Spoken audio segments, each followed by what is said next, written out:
CNN chief international anchor Christiane Amanpour asked fired FBI Director James Comey in an interview broadcasted Tuesday whether the Bureau should have shut down the Lock Her Up chant, a reference to the alleged crimes of failed Democrat presidential candidate Hillary Clinton, because it falls under the category of hate speech.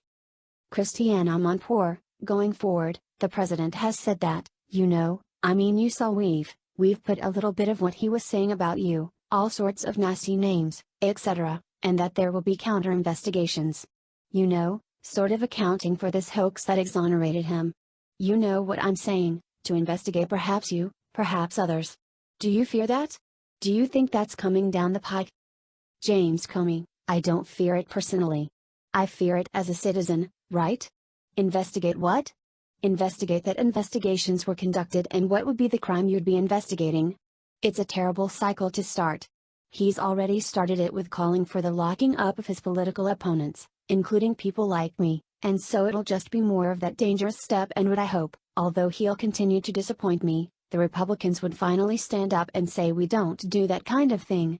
But me personally, ask me questions, go ahead. I'd like to answer them in the daylight if I could, but ask me questions. Amanpour, I've got one question because you just said lock her up or lock me up. Of course, lock her up is a feature of the 2016 Trump campaign. Do you in retrospect wish that people like yourself, the FBI, the people in charge of law and order, had shut down that language, that it was dangerous potentially, that it could have created violence, that it's kind of hate speech? Should that have been allowed?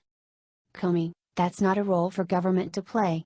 The beauty of this country is people can say what they want, even if it's misleading and it's demagoguery. The people who should have shut it down were Republicans, who understand the rule of law and the values that they claim to stand for. Shame on them, but it wasn't a role for government to play.